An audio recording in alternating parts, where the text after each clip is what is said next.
As nossas histórias contam quem somos. Ao mesmo tempo, quem somos é o resultado das várias histórias que nos contam. É este o ponto de partida para o episódio de hoje. A necessidade humana de contar e de ouvir as narrativas uns dos outros, onde confessamos quem somos, o que sentimos, o que desejamos e o que perdemos. Nas narrativas de perda, tendemos a contar as nossas histórias esperando o reconhecimento pela nossa dor. Por outro lado, quando as ouvimos, apressamos-nos a consolar o outro, dizendo as nossas boas intenções. O tempo cura tudo, para a frente é que é o caminho, ainda és nova, podes ter outro filho. A vida é assim mesmo, tens que ser forte. Carregadas de boas intenções, estas frases podem agredir o outro em vez de consolar ou confortar. São chamadas de microagressões e na elaboração do luto não acrescentam empatia nem compaixão. Em particular, nas formas de luto desautorizado, são estas as expressões que mais se ouvem. O luto desautorizado refere-se, sobretudo, a perdas que não são ou não podem ser assumidas de forma explícita, invalidando a sua expressão pública. Pensando no luto enquanto expressão social, a comunidade que habitamos tem o poder de negar ou de não reconhecer determinadas perdas, seja pelo não reconhecimento social da relação entre o enlutado e o ente querido, ou seja porque socialmente se consideram determinadas perdas menos importantes. O luto desautorizado acresce problemas ao enlutado porque minimiza ou extingue as fontes de apoio. Perdas em contextos de relações homossexuais ou extraconjugais, perdas de animais de estimação, perdas perinatais, perdas associadas a estigma são alguns exemplos de lutos desautorizados. A sua vivência é sempre solitária e em silêncio. E num luto desautorizado, perde-se a oportunidade de se contar a história de perda e de se conhecer a vida dessa pessoa. Porque é contar as nossas histórias de perda que nos relembramos de quem perdemos, ao mesmo tempo que dizemos ao mundo que alguém existiu. Dizemos quem foi essa pessoa e o quão importante foi, ou é, para nós. Foi assim que conheci o Manel, através da história da Sara, a minha convidada de hoje. De alguma forma, a sua história relaciona-se com este texto introdutório. Chama-se Sara Martinho, é psicóloga social e facilitadora em educação não formal, com forte interesse em intervenção social, ativismo e análise política em direitos humanos. Parte do seu trabalho académico incide na conclusão da sua tese de doutoramento que estuda as microagressões na saúde. Olá, Sara. Obrigado por teres aceitado o convite e estares aqui hoje comigo. À conversa que será a história que quiseres contar partindo da vida do Manel. Como é que a queres contar, Sara? Olá, boa tarde. Primeiro quero agradecer o convite e a hospitalidade da Casa de Saúde da Idenha e também às Irmãs Hospitaleiras do Sagrado Coração de Jesus e a ti também, obviamente, Ricardo. E eu gostava de começar por dizer que falar do Manel, ou ter a oportunidade de falar do Manel, é sempre das melhores experiências e vivências que eu posso ter no meu dia-a-dia. Posso começar por fazer uma pequena introdução. Portanto, eu tenho 2 filhos, o José Maria, que tem 9 anos e meio, e o Manel, que se fosse vivo teria 7 anos e meio.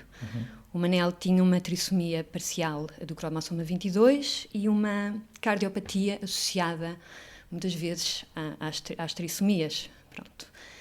E a trissomia 22 é daquelas, quer dizer, a exceção da trissomia 21, ou a 13 e 18, mas mesmo assim são muito incompatíveis com a vida ou com a leitura que a sociedade dá a uma vida plena, por assim dizer, como se a nossa vida e a plenitude da nossa vida pudesse ser medida pelo tempo. Pronto. E, portanto, eu estou aqui para dar o meu testemunho do Manel, e o Manel foi o meu segundo filho, é o meu segundo filho, o meu caçula, e que tinha uma condição de vida limitada no tempo, e que este conceito existe há muitos anos e eu nunca tinha esbarrado nele. Pronto, era só isso. Mas existem muitas crianças e muitos bebés que, por motivos vários, a sua permanência aqui é de facto uma passagem breve e curta, mas continuam cá. Pronto. Sobretudo quando contamos as histórias deles e quando nos lembramos e em nós próprios quem os conheceu, não é? Sim. No meu caso, o Manel morreu cerca de 2 horas depois de ter nascido e, por isso, o nosso período de vida acaba por ser feito, a maior parte é durante a gestação, por assim dizer.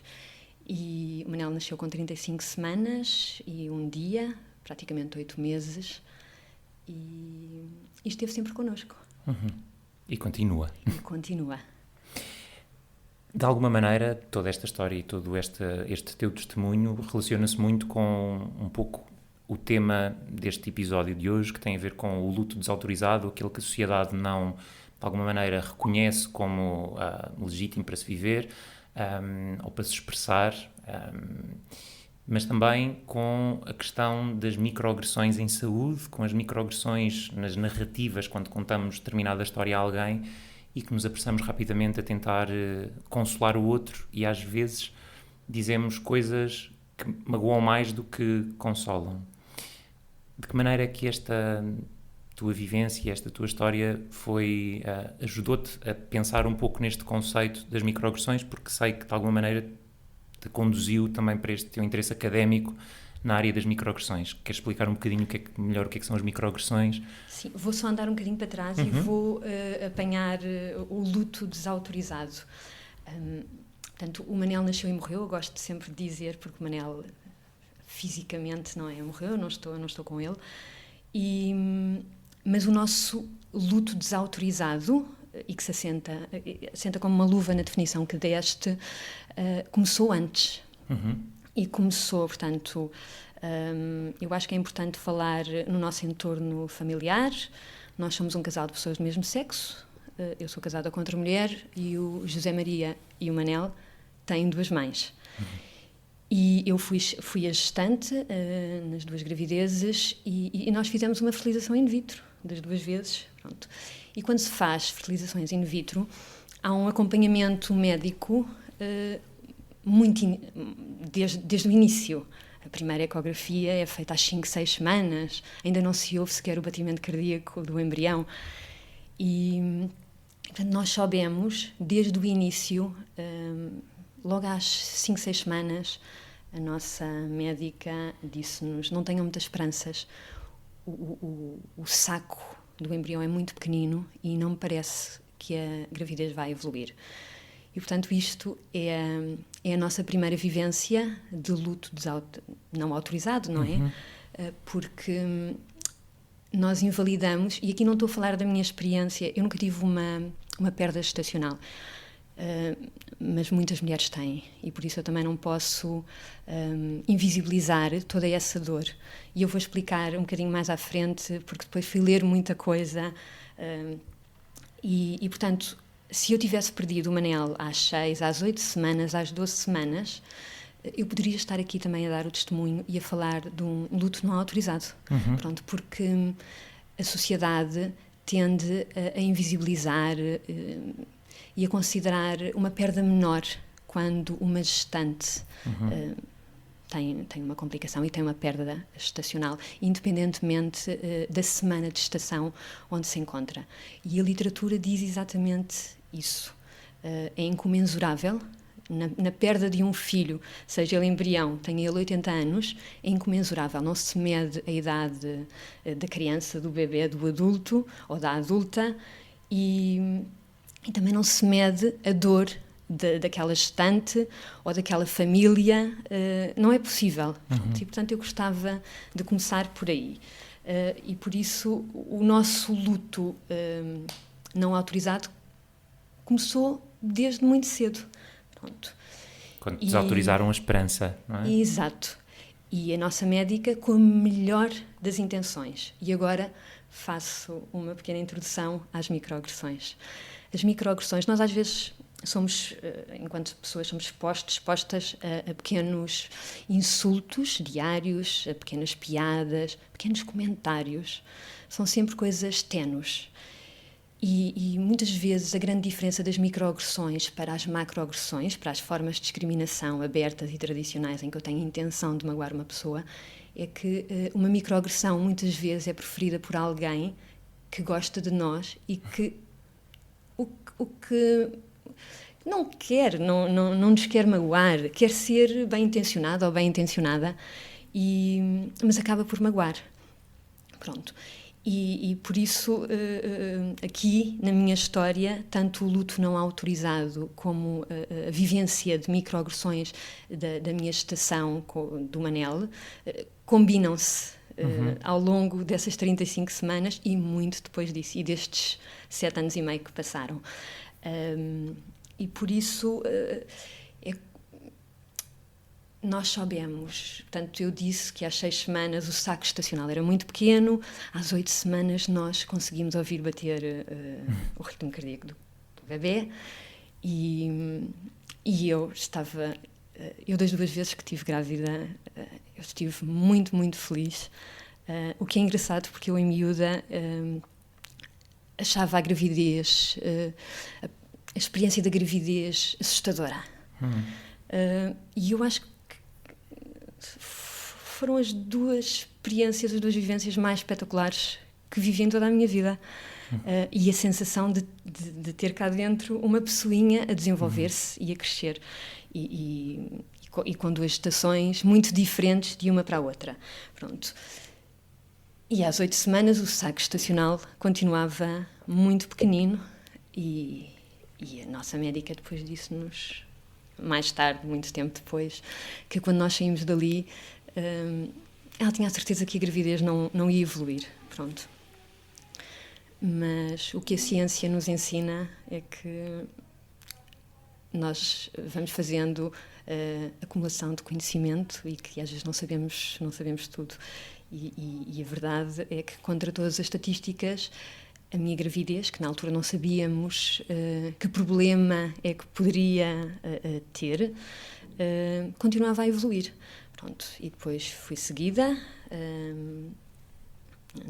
na consulta de medicina materno-fetal no Hospital de Santa Maria, e às 12 semanas, sensivelmente às 12 semanas, quando se faz a medição do crânio-caudal, para saber mais ou menos, e para se cruzar, não é, com as nossas análises químicas e saber a probabilidade, por exemplo, para as trissomias, o embrião era muito pequenino, e então não foi possível medir. E isso era logo um mau indicador, e chamaram vários médicos e médicas, e lembro-me que houve um médico que me disse: olha, eu lamento imenso, mas eu acho que este embrião se vai autodemitir. E eu nunca mais me esqueci desta palavra. E por isso aqui deixo um apelo às pessoas que trabalham em saúde para escolhermos muito bem as palavras. Eu não acho que o autodemitir, eu não acho que tenha sido uma microagressão. Parece uma coisa extremamente factual. Pronto, aquele médico... Burocrática até? Não sei, foi mesmo uma coisa factual. Ainda por cima era um médico por quem eu tinha apreço, tinha sido o médico que me fez o parto do Zé Maria. Mas aqui o que eu quero dizer é, independentemente, agora estou-me a falar das microagressões, isto não foi para mim uma microagressão, mas nestas alturas, as palavras que nós dizemos, a outra pessoa, também sou profissional de saúde, não é? E portanto as palavras que nós dizemos podem ecoar para sempre na vida dessa pessoa, dessas pessoas, e fez-me pensar sobre isto, sobre a comunicação em saúde. Pronto. Eu conheci alguém uma vez, e um parênteses apenas, um psicólogo que me disse que as palavras, quando as dizemos, têm que ser doces para nós próprios. Se forem amargas, não as devemos dizer. E se calhar pode ser um bom conselho saborearmos as palavras antes de as dizermos, e de facto autoadmitir-se não me parece uma palavra muito doce para falar. Mas eu na altura não considerei uma microagressão, e eu acho que continuo sem considerar uma microagressão, mas nunca mais a esqueci. Pronto. E voltei uma semana depois, e aí já se conseguiu medir o crânio-caudal e combinou-se com as minhas análises, e eu estava novamente, porque eu tive uma gravidez super complexa, com a situação, quadro clínico do Manel, mas eu tive uma gravidez feliz acima de tudo, e portanto eu estava felicíssima porque a gravidez ia evoluindo. Pronto. E isto é mesmo difícil, só quem passa muitas vezes é que sabe, é mesmo difícil explicar. Eu não acho que em algum momento a minha gravidez tenha sido em vão, ou tenha sido um desperdício, e também não acho que a vida de Manel, por algum segundo que seja, tenha sido um desperdício. A nossa vida não se mede pelo tempo que cá estamos, e eu tenho uma loucura pelos meus 2 filhos, obviamente, e portanto também tenho, pelo pouco que tive o Manel em braços e que continuo a ter no meu coração. E quando tivemos o resultado, deu 1 por 2 para trissomia 21, 1 por 12 para trissomia 13 e 1 por 22 para trissomia 18. Pronto. E aí foi o primeiro baque. Quer dizer, eu já estava sob aviso. A minha mulher também já estava sob aviso. Mas aí tivemos, quer dizer, o primeiro indicador, é um marcador, pronto, o bebê ou a bebê tem alguma coisa. Nós só ainda não sabemos o que é. Pronto. E depois foi-me recomendado fazer a biópsia das velocidades cariónicas, que não foi possível porque eu tenho um útero super difícil de aceder e não havia mal nenhum, e adiámos um mês e depois fiz a amniocentese às 16 semanas, e o resultado chegou quando eu estava com 21 semanas por aí, mais 22 não, parece-me 21. E foi aí que soubemos que o Manel, aí já sabíamos que era um Manel e que tinha trissomia 22. Mesmo que eu só tenha sabido que o Manel tinha trissomia 22 às 21 semanas, eu não o consigo pensar sem a trissomia. Pronto, eu aprendi a gostar e apaixonei-me perdidamente pelo meu filho, pelo meu bebê, sabendo, que, desde que ele era um embrião, que havia qualquer coisa. Só não sabia o que era, e depois, quando soube, pronto, é factual, não é? Podemos lhe dar um nome. E o bom é que nos podemos começar a preparar, por exemplo, quando há uma suspeita ou quando há uma confirmação de uma trissomia, por exemplo, quer dizer, os bebés trissómicos têm muitas vezes cardiopatias associadas, e então é bom chamar logo a especialidade de cardiologia pediátrica, claro. E ir começando a pôr em cima da mesa os vários cenários. Pronto, o Manel tinha uma cardiopatia, eu já falei dela. Resumidamente, tinha um tronco comum para a artéria aorta e pulmonar, e que chama-se troncos arteriosos, era o tipo 1, portanto, se fosse só essa questão, se não tivesse a questão da trissomia, e correndo a gestação bem, provavelmente o caminho que teríamos feito era, o Manel seria submetido a uma cirurgia de coração aberto, teria que ter pelo menos 2 quilos, e teria que ter sido feita até ao mês de vida, e depois teria que voltar a repetir a operação aos 5, 6 anos, aos 10 e ao início da idade adulta, porque o coração vai crescendo e, portanto, o conduto não cresce e, portanto, vai tendo que ser substituído. Pronto. E uma operação com o coração aberto poderá trazer imensas complicações associadas, e muito mais num bebê acabado de nascer, e mais ainda num bebê com trissomia 22, que nós sabíamos, nós começámos a ler todos os artigos científicos que havia. Eu acho que os lemos quase todos. Também não há muitos, e não há muitas crianças em todo o mundo com vida que tenham trissomia 22. Eu diria que são para aí meia dúzia, porque de facto as que nascem com vida acabam por viver durante, sei lá, um mês, se calhar. Não quero agora estar a dar um tempo. Mas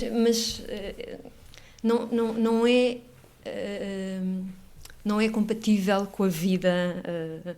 Como disseste ao início, não é? Uma vida duradoura, ou como a sociedade convenciona.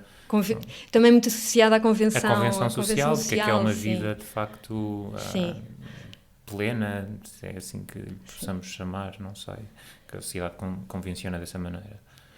Depois, agora voltando um bocadinho às microagressões, eu ouvi muitas situações de microagressão. Primeiro, há uma coisa engraçada. Eu, desde miúda, eu achava que ia ter um filho ou uma filha com trissomia 21. Não sei porquê. Eu sou um bocadinho pitósga e, portanto, foi ao lado, foi trissomia 22. Eu acho que o humor também é importante nestas coisas. E portanto, eu já tinha pensado, eu trabalho em preconceito e em discriminação e na desconstrução dos estereótipos, e a deficiência é um dos temas que também me atrai. Eu sou voluntária, mesmo antes da gravidez do Manel, sou voluntária da Pais 21, que é uma associação de mães, pais e familiares e de pessoas, e especificamente jovens, com trissomia 21. E por isso a mim não me fazia confusão nenhuma ter Eu achava que ia ter um filho ou uma filha com trissomia 21. E, portanto, eu já o tinha pensado várias vezes. E havia coisas... eu sabia que a trissomia 22 apresentava outro quadro clínico totalmente diferente. Mas eu tendia, é muito difícil quando nós vivemos isto na primeira pessoa, e portanto eu tendia para a dissonância cognitiva e para atribuir ao meu filho as características da trissomia 21. Eu lembro-me a seguir a uma ecografia, eu ter dito, estava a nossa obstetra, estava a nossa cardiologia pediátrica, e eu disse, há 100 anos atrás, a esperança média de vida das pessoas com trissomia 21 não chegava, se calhar, aos 10 anos. E agora, pelo menos, vivem até aos 60. E vai crescendo, porque a medicina vai dando imensos contributos. Pronto. E as médicas olharam uma para a outra e uma aproximou-se de mim e disse, mas não é trissomia 21, é trissomia 22. Pronto. E isto é mesmo... isto é uma luta também interior, porque, no fundo, nós sabemos... Eu tinha pânico de perder o meu bebê. E, portanto, eu estava sempre a salvá-lo. Sempre a salvá-lo. Sempre que fosse possível, eu descomplicava um bocadinho o quadro clínico, sabendo que tínhamos uma situação complicadíssima entre as mãos. E lá está. E a gravidez continuou a evoluir. Pronto.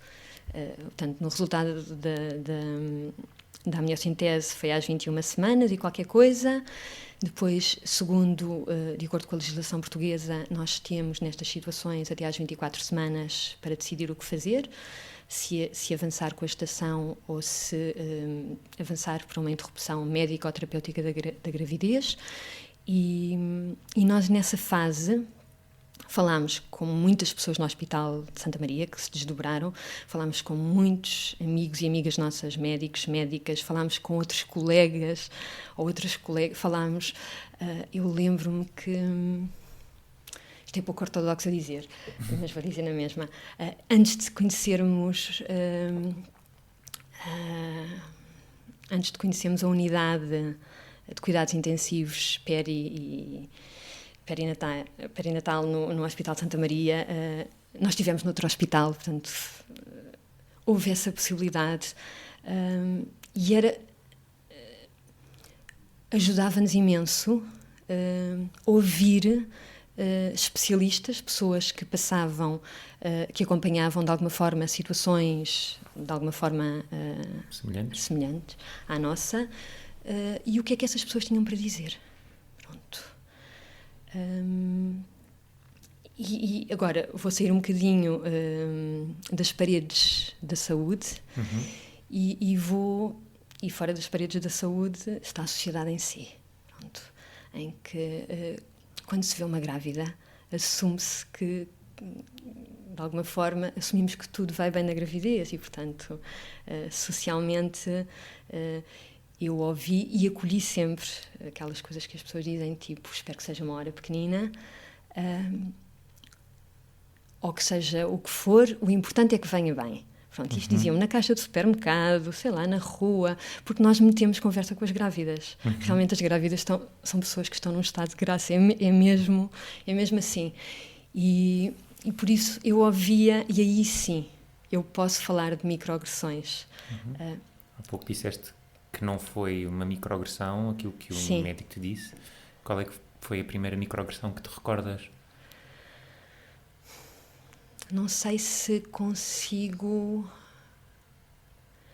Sei, por exemplo, que quando a enfermeira de Santa Maria me telefonou a dizer que o primeiro resultado da amniocentese vem 3-4 dias depois, e então telefonou-me para dizer que eu estava negativa às três trissomias. E eu estava com uma prima minha, que também estava grávida na altura, e com uma das minhas tias. E a minha tia deu-me um grande abraço. E eu, de alguma forma, eu sei que a minha tia estava contente e se convenceu que o meu bebê não era um bebê trissómico. E, portanto, às vezes há uma suspeita de uma trissomia e depois a pessoa faz a amniocentese ou faz outro exame e esse exame depois vem negativo. E isso é celebrado. Pronto. E obviamente tem que ser celebrado, não é? Porque nós queremos é que as nossas crianças nasçam saudáveis. Isso é bom, com certeza que sim. Não estou a dizer o contrário. Mas no meu caso, eu lembro-me que eu pensei, mas eu tenho quase certeza que há aqui qualquer coisa e, portanto, não é nenhuma destas, mas, sei lá, pode ser outra coisa qualquer. Mas o abraço, eu não quero ser de forma nenhuma injusta, mas, de facto, aquele abraço, eu sei que a sociedade tem pavor à deficiência. Pronto.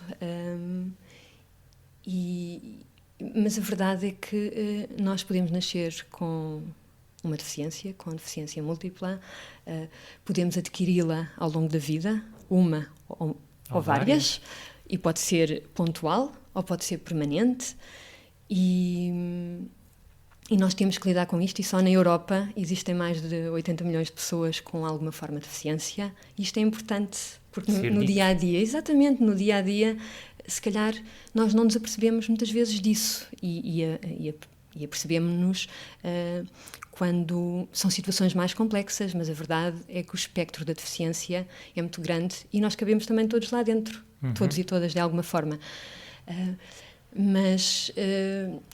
Lá está, eu sabia que eu tinha tantos indicadores de que havia alguma coisa, e depois quando soubemos da trissomia 22, mas o tema, e eu comecei a falar, sei lá, eu saí do armário nos anos 90, eu costumo dizer que tento não ter armários, e também trabalho preconceito e discriminação, portanto eu falo abertamente e falo quando vou fazer, sei lá, dar alguma palestra, eu faço muitas autorrevelações. E por isso a mim não me fazia... Ou seja, eu continuei sempre a desejar... Eu tenho a gravidez tanto do Zé Maria como do Manel fotografada, e eu vejo a mesma alegria nas duas. A verdade é essa. Eu só consigo, se calhar, dizer qual é uma e qual é outra, porque os bebés trissómicos são mais pequeninos e, portanto, a minha barriga era muito mais pequenina na gravidez do Manel. Mas... eu acolhi, desde o primeiro momento, a deficiência do meu filho. Pronto, em algum momento, e lá está, eu apaixonei-me, eu não consigo pensar no Manel sem a trissomia e sem o problema no coração, porque aí seria outra pessoa. E isto pode ser muito complexo de entender. E, portanto, nós começámos a fazer trabalho de casa, lemos tudo sobre trissomia, lemos tudo sobre o tronco comum, a cardiopatia que tinha, lemos muita coisa sobre reanimação peri-neonatal, e porque uma reanimação pode ter sequelas, e se estivermos a falar num bebê acabado de nascer, e eu nunca tinha lido estas coisas, pronto, e de repente estou a lê-las, não estou a estudá-las, estou a ler... Para a literacia, para te preparares, como para disseste me ao preparar, início. exatamente, para me preparar para o que possa vir aí. E então, atempadamente, a nossa obstetra começou-nos a dizer que se calhar tínhamos que escrever o que é que queríamos, e em simultâneo a minha psicóloga, eu tenho a mesma psicóloga há mais de 20 anos, e não estou sempre em sessões contínuas, mas nessa altura voltei a contactá-la, e foi uma pessoa extraordinária que nos ajudou muito a fazer todo o percurso, e que nos ajudou, vocês têm que deixar escrito. Então, nós fizemos uma diretiva antecipada de vontade, um testamento vital, onde expressámos os nossos desejos e aquilo que queríamos para a prestação de cuidados de saúde individuais para o nosso filho. E pedimos que não lhe fosse, de alguma forma, promovida nenhuma forma de encarniçamento terapêutico, porque seria sempre um bebê com uma condição de vida limitada no tempo. Pedimos que não fosse reanimado, e eu lembro-me que dizia, e isto é verdade e é importante até para as pessoas que pensam na diretiva antecipada de vontade, que é: nós podemos escrevê-la, mas podemos sempre mudar. Pronto. E então eu deixei escrito que não queria que fosse reanimado, e eu lembro-me que dizia à Rita, à minha mulher, mas eu se calhar, eu depois de ver o Manel, eu se calhar vou pedir para ele ser reanimado. E eu vivia com esta situação dilemática. E não há nada de errado, é assim. Não existem, nestas situações muito difíceis e relacionadas com a saúde, muitas vezes não existem caminhos certos nem errados.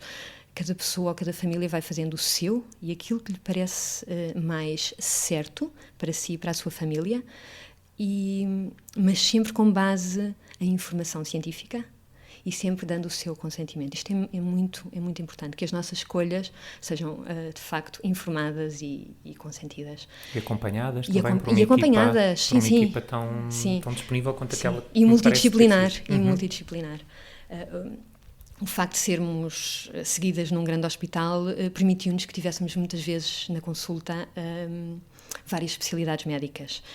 E como era uma gravidez de risco, não para mim, mas que em algum momento o Manel podia entrar em sofrimento, as ecografias eram quase semanais. E isso foi muito bom, porque nos permitiu também, eu sentia, não era? Eu estava sempre a sentir o Manel, e o Manel era um mexerico, estava sempre a mexer. A Rita sentia quando me metia a mão na barriga e ele se mexia, mas a verdade é que numa ecografia, mesmo assim uma coisa, 2 dimensões, a preto e branco, a ver aquela situação e aquele momento deliciava-nos. Pronto, era mesmo... Vias o Manel. Via o Manel. E aquilo permitiu-nos também desenvolver as nossas competências parentais. Pronto. E que foram muitas. Foram mesmo muitas. E por isso, não sei se agora me estou a perder e a desviar um bocadinho. Voltando à diretiva antecipada de vontade. E, portanto, nós deixámos escrito e fizemos... Para nós fizemos um plano A, B e C. O plano A seria se o Manel morresse dentro da minha barriga, o plano B seria se o Manel nascesse já muito atrapalhado e morresse pouco tempo depois de nascer, foi o que aconteceu, e um plano C que, sei lá, às vezes os exames não nos dizem tudo, e imagina que o Manel nascia e não estava assim tão atrapalhado. Eu sei que é muito difícil, mas... eu estava sempre a tentar salvar o meu bebê. E, portanto, aí era o plano C, e aí, se calhar, até poderíamos ponderar a tal cirurgia ao coração. Ainda que fosse muito difícil, eu também tive que escrever essa possibilidade. E foi muito importante, provavelmente, perspectivares esse cenário e essa possibilidade. Eu lembro-me... depois... Nós fizemos essa carta e aí conhecemos também outra médica de neonatologia e então, juntamente com a nossa obstetra, iam deixar uma dessas cartas na urgência da obstetrícia, outra na consulta de medicina materno-fetal, outra connosco e outra no serviço de neonatologia. E era muito importante, o nosso bebê tinha uma condição clínica muito específica e não valia a pena correr riscos de, sei lá, eu entrar em trabalho de parto e a equipa que coincidisse nesse turno, de alguma forma não estivesse a par dos nossos desejos, pronto. E, portanto, e esta parte eu diria que correu muitíssimo bem. Estamos a falar de um grande hospital, mas um hospital que tem... sei lá, eu não sei quantas 1000 pessoas é que trabalham ali, quantas 1000 pessoas é que entram todos os dias em Santa Maria, mas eu sei que são muitas. Olha, eu lembro-me quando chegávamos à consulta, esperávamos pouco tempo. Pronto, eu não sei se alguma vez estiveste na consulta de medicina materno-fetal em Santa Maria, mas quando entras, há imensa gente. Há imensa gente, imensas grávidas, as grávidas, os acompanhantes, as acompanhantes, tudo. É sempre um clima, um bafo quente, porque está muita gente. E nós esperávamos pouco tempo. E eu, depois do Manel nascer e morrer, tive que fazer o meu percurso, e uma das formas que eu intuitivamente usei para integrar o meu luto foi começar a ler as boas práticas, as guidelines, assim, de uma série de países, do que é que se fazia em situações idênticas ou semelhantes à nossa. E depois uma das boas práticas que eu li é, em situações como nós, não nos deixar muito tempo à espera com as outras gestantes com gravidezes absolutamente, de alguma forma, saudáveis ou que exijam menos preocupação. E por isso é que eu tinha a sensação que nós chegávamos ali e chamavam-nos logo. E isso é engraçado, porque deu uma consciência de que a prestação de cuidados de saúde muitas vezes começa antes de nós entrarmos numa consulta. E isto é mesmo importante, não é? Maximização, não é? Porque humanizar os serviços de saúde tem um impacto e no nosso caso, e nestas situações mais difíceis, depois ajuda-nos a reconstruir e a integrar tudo aquilo que vivemos, porque vamos continuar a viver. Sim. Relembrei-me agora há pouco, quando estavas a falar de ires à consulta e encontrares outras pessoas grávidas, e que há pouco falavas que as microagressões aconteciam no dia-a-dia, na rua, entre cidadãos comuns. Queres-me falar um pouco dessa experiência, porque não desenvolvemos muito esta questão da microagressão involuntária, inconsciente e bem intencionada, quando as pessoas se dirigem a alguém grávida.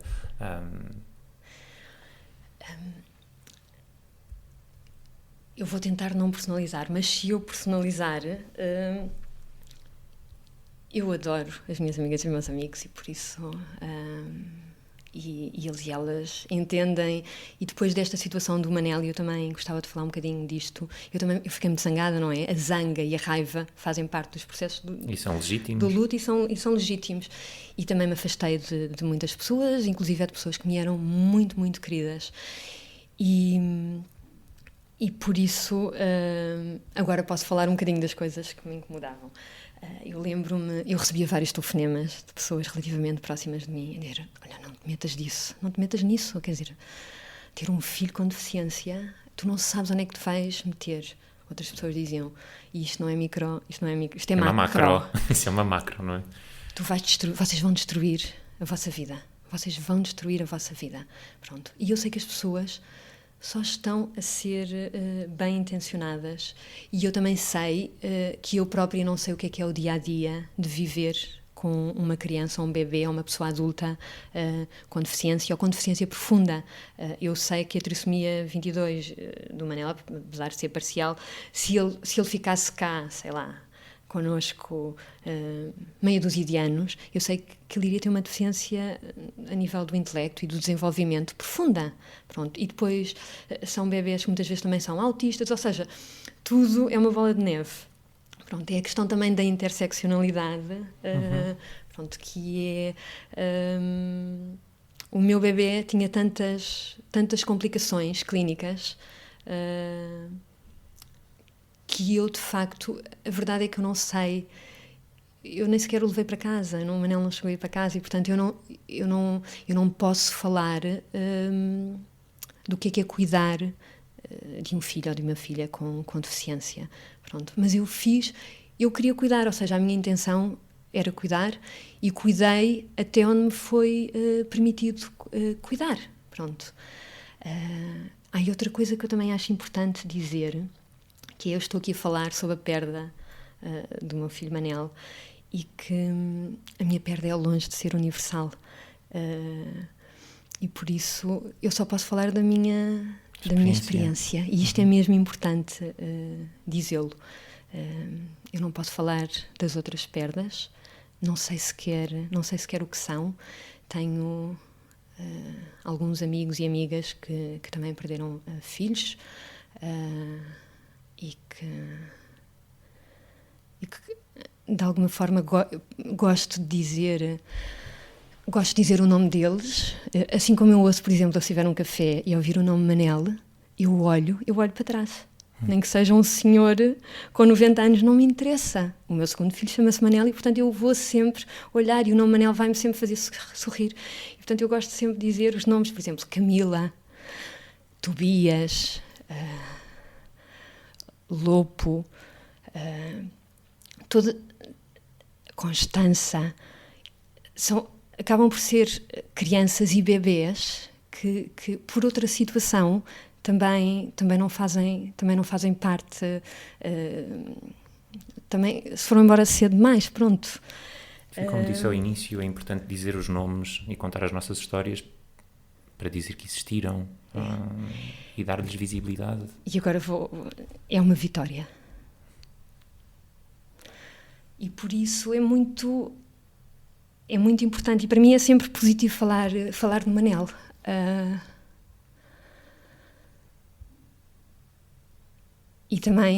E agora emocionei-me, e é bom poder-me também, eu emociono-me muitas vezes quando falo do Manel, outras vezes não me emociono.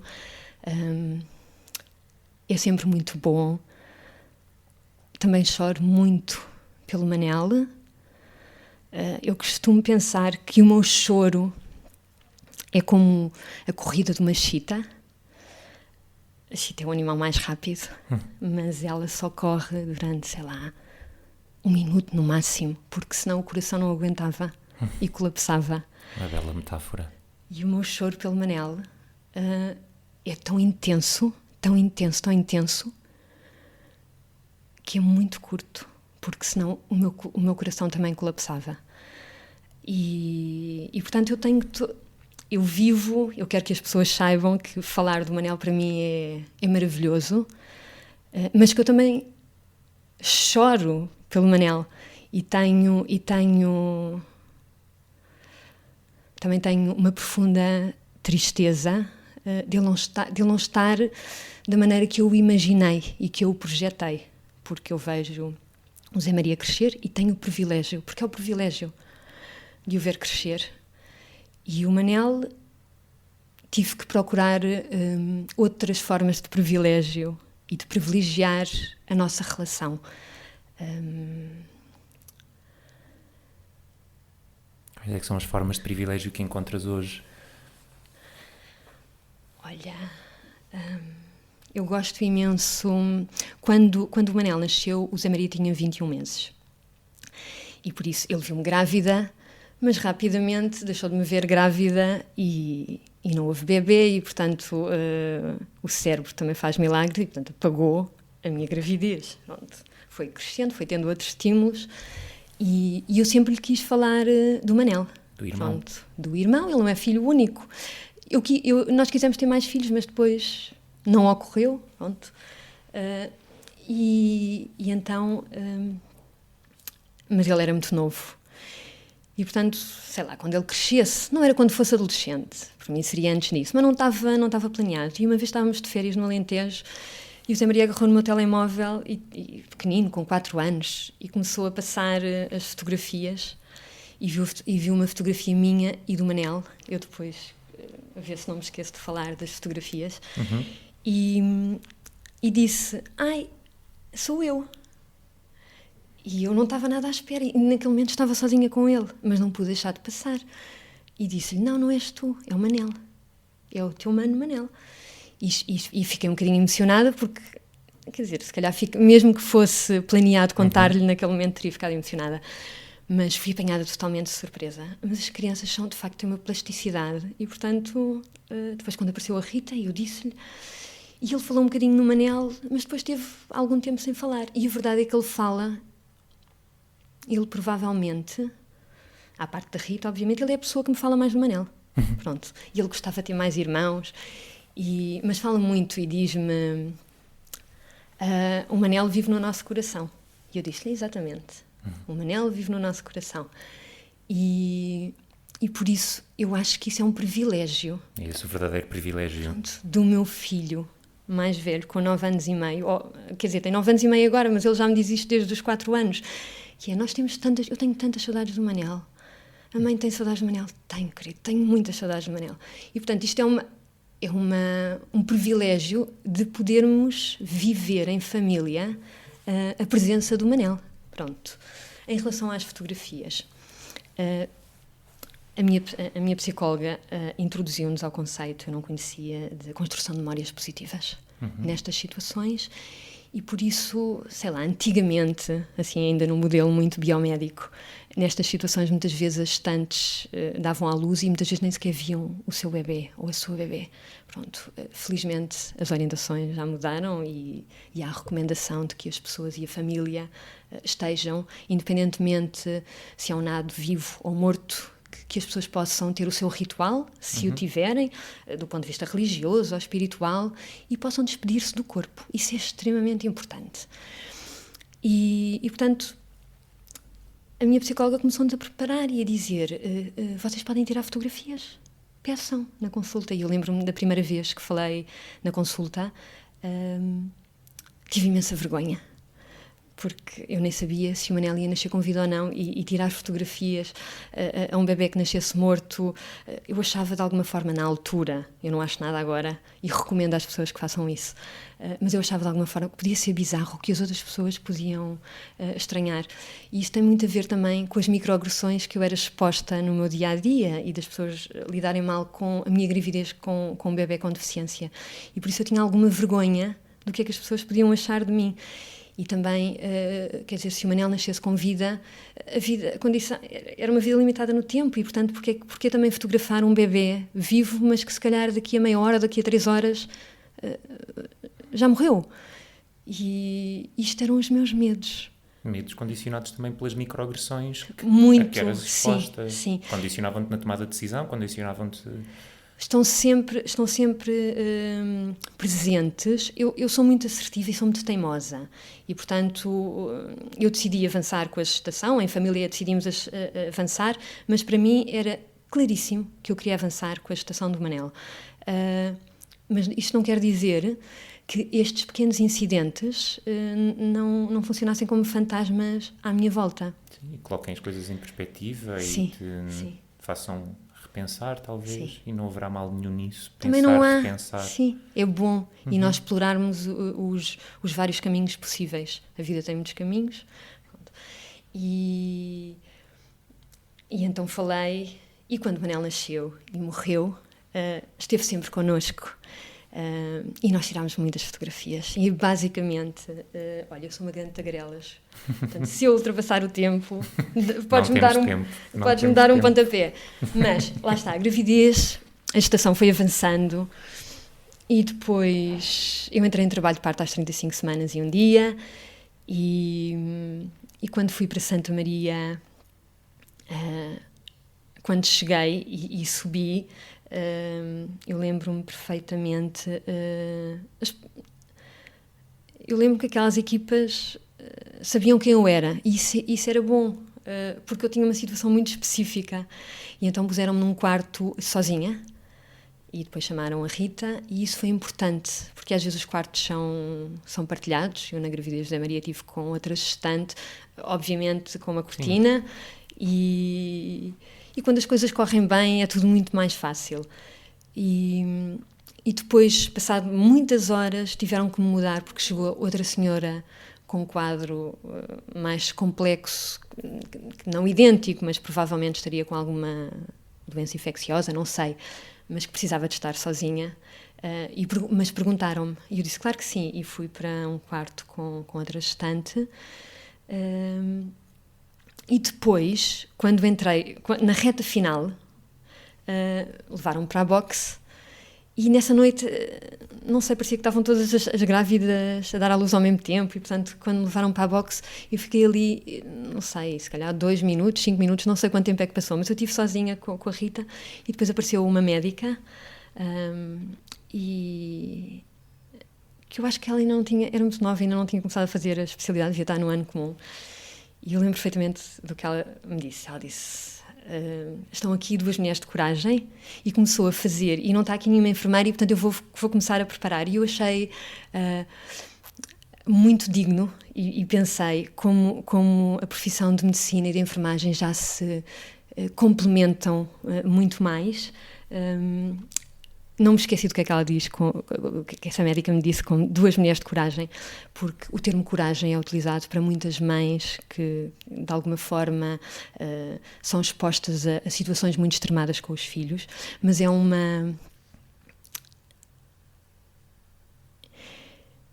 é uma expressão com a qual eu não me identifico nada. Nada, nada, nada, nada. Mas eu acolhi, obviamente. A boa intenção. A boa intenção acolhe-se sempre. E depois, de repente, começaram a aparecer mais profissionais e apareceram 2 neonatologistas em que se apresentaram e depois foram para lá da box, há uma salinha onde se faz a primeira avaliação. E depois, de repente, havia imensas enfermeiras e imensas médicas. Eu lembro-me que eram todas mulheres lá dentro, provavelmente porque coincidiu que naquele turno havia mais mulheres, qualquer coisa do género. Mas, de repente, eu tinha a sensação que tinha todas as médicas e todas as enfermeiras ali. E isso foi bom.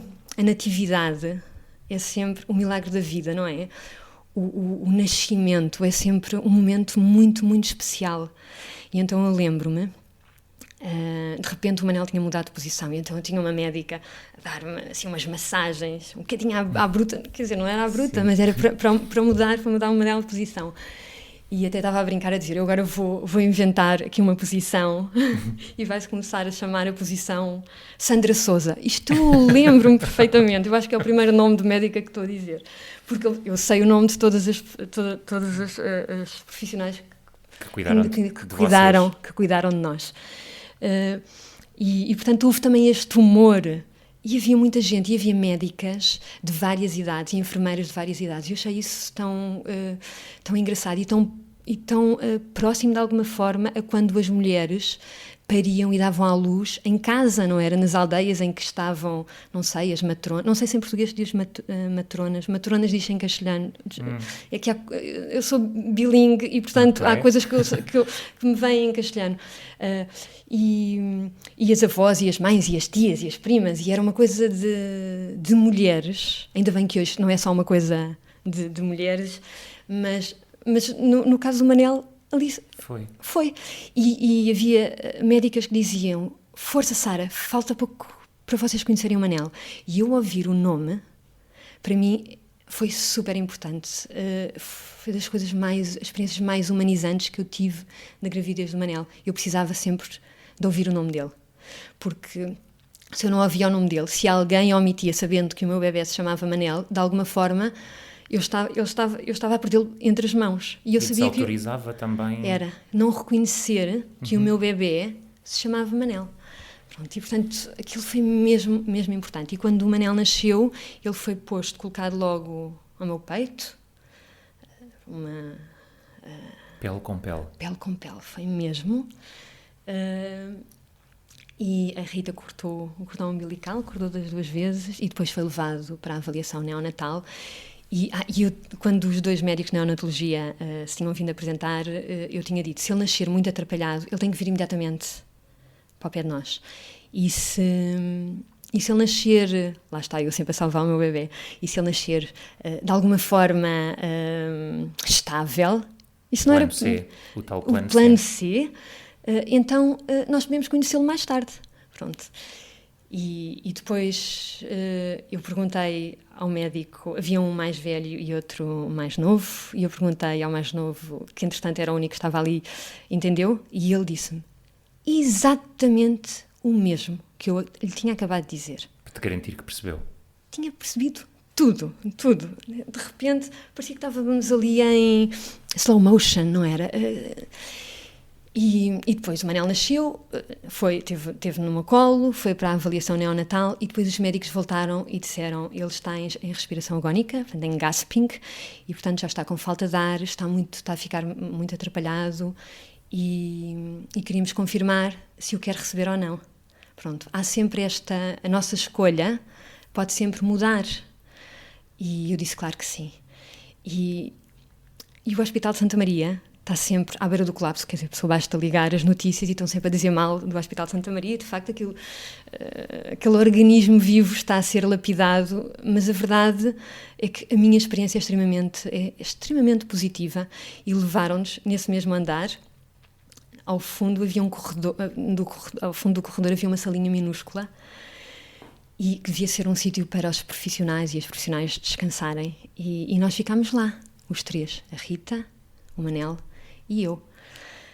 E E o Manel a mim não me faz confusão falar disto, e eu acho importante, é a experiência que nós tivemos. E o Manel foi ficando cada vez mais branco. E nós sabíamos, obviamente, o que estava a acontecer. Os médicos de neonatologia tinham dito que se demorasse de alguma forma muito tempo, ele teria acesso ao oxigênio e seria alimentado. Não foi o caso. E eu tive a sensação, não sei exatamente, mas tive a sensação que o Manel tinha morrido e estava ao meu colo. E a Rita pediu para lhe pegar ao colo e eu passei-lhe. E a Rita esteve com ele ao colo e depois disse muito baixinho, nós falávamos muito baixinho e muito devagar, deve ser uma coisa intuitiva. E a Rita disse, eu acho que ele adormeceu. E eu disse, e eu sei que a Rita também me estava a prestar cuidados de saúde, mesmo não sendo profissional de saúde. E eu disse, eu acho que o Manel já morreu.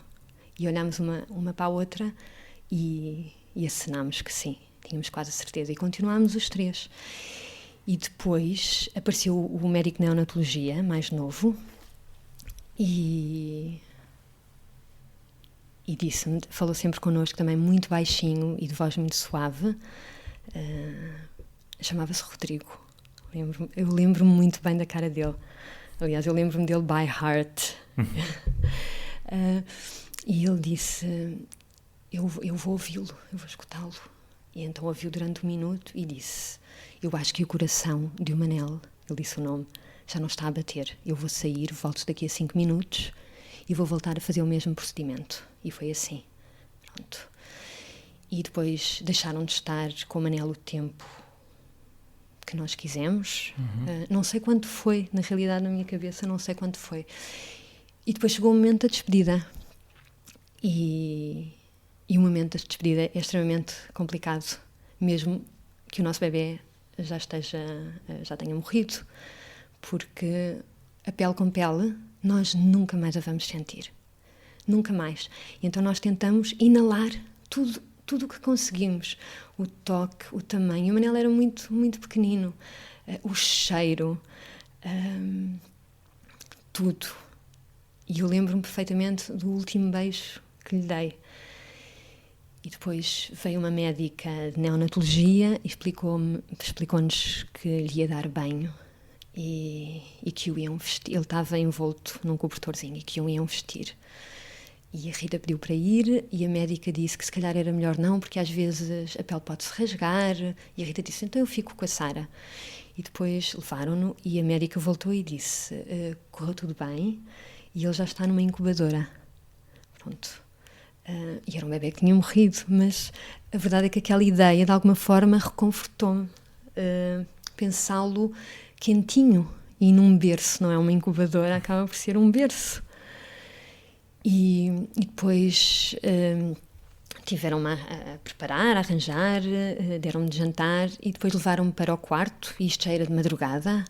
O Manel nasceu no dia 16 de maio de 2015, 1900 e qualquer coisa sou eu, e muito perto da meia-noite, e morreu já no dia 17 de maio, e no dia 17 de maio celebra-se o Dia Internacional da Luta contra a Homofobia, Bifobia e Transfobia, e portanto é um dia muito especial para mim.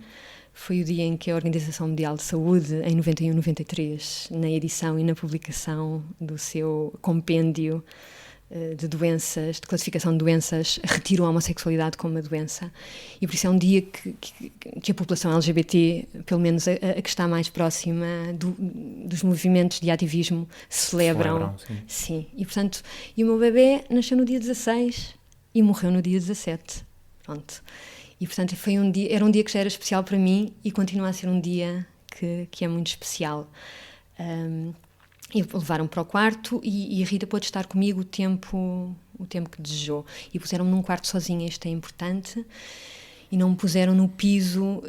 das puérperas. Exato. Eu depois li que isso era outra recomendação, boa prática, outra boa prática. Pronto, e nessa manhã perguntaram-me se eu me sentia preparada para ir fazer o pequeno almoço, ou se queria que o levassem ao quarto. Foi tudo um acompanhamento. E eu levantei-me sempre, logo, e deixaram a minha família toda a minha família estar no meu quarto de visitas, portanto abriram essa exceção e é bom que essas exceções, se for possível, porque às vezes pode não ser possível. Não deveria ser exceção, não é? Talvez Sim. devesse ser a regra num cenário ideal, Sim. talvez. Lá fora, por exemplo, no Reino Unido, quando há uma morte estacional ou de alguma forma perinatal, né, Natal, há um símbolo, coloca-se um símbolo na entrada da porta do quarto da gestante em luto e na cama, que é uma borboleta. E, portanto, qualquer pessoa que trabalhe, mesmo que não seja um profissional de saúde, reconhece a situação. Pronto, e por isso sabe que a abordagem com essa pessoa, de facto, tem que ser muito cuidada, porque essa pessoa está a viver uma situação muito extremada. Pronto, eu acho que este procedimento ainda não é feito, na altura não era feito. Se ainda não for feito, eu recomendo vivamente, até porque já é feito lá fora e ajuda muitas gestantes e muitas famílias. E portanto, e foi assim. E eu, nessa primeira noite, eu senti-me dentro de um útero. Santa Maria funcionou como um útero. E o Manel estava dentro desse útero, noutro sítio diferente de mim, e eu estava noutro sítio. Pronto. E dormi muito pouco nessa noite. Eu diria que dormi meia hora, 40 minutos, não sei, mas profundamente. E acordei às 5, 6 da manhã, em maio, que já é a primavera, com o barulho das andorinhas. Em Santa Maria há muitas andorinhas. E o chilrear das andorinhas foi um recomeço e um renascer para mim. E portanto, isto são as minhas memórias, acima de tudo, memórias muito positivas. O Manel não é o maior desgosto da minha vida. O Manel é um dos maiores amores da minha vida. E por isso não vejo a nossa vivência, a nossa relação como uma perda. É um desafio, é verdade, é um desafio, porque é de uma forma que nunca o teríamos imaginado. Mas é a vida. Pronto, é a vida. Sara, muitíssimo obrigado por esta tua partilha tão comovente e tão calorosa também como a descreveste.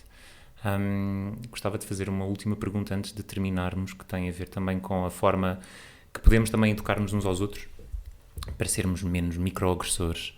Tens alguma sugestão, algum conselho a dar a quem nos ouve, como nos tornarmos menos microagressores? Olha, a primeira coisa que eu gosto de dizer é que nós somos pessoas microagressoras e, portanto, nós, com alguma frequência, microagredimos outras pessoas com a melhor das intenções. E, por isso, às vezes acontece. E quando acontecer e nos dermos conta, devemos pedir, sem grande alarido, pedir desculpa e seguir em frente. Mas pedir desculpa. Quando às vezes não nos damos conta de imediato. Mas quando de alguma forma refletimos, devemos colocar em causa muitas das palavras que usamos, muitos dos estereótipos. Temos que desconstruir muitas falsas noções, muitos preconceitos, muitas observações, muitos adjetivos profundamente pejorativos, mesmo na melhor das intenções. E por isso, às vezes, por exemplo, começamos a contar uma história e dizemos: eu tenho um amigo gay, e depois, quando contamos a história... É desnecessário contextualizá-lo dessa maneira. Exatamente. É só um amigo.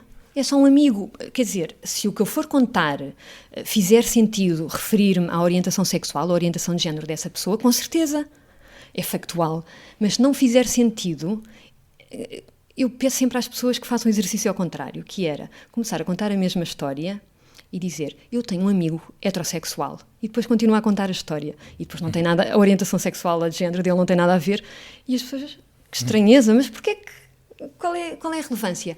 E por isso é mesmo importante escolhermos as palavras e escolhermos formas neutras, que não sejam de alguma forma enviesadas, dúbias, mas às vezes acontece, e quando acontece, pedir desculpa e refletir e tentar desconstruir interiormente e passar a usar outras palavras. Pronto, é só isto. Sara, muitíssimo obrigado por partilhares a tua história, bem-aja por estares aqui, por teres falado sobre um tema que é tão teu, mas que pode de alguma maneira servir de inspiração ou de alento ou de alguma maneira de sintonia com outras pessoas que possam ter passado por experiências semelhantes, e quero agradecer-te muito mais uma vez. Obrigada, eu também. E até breve. Até breve. E boas festas. Igualmente, é verdade.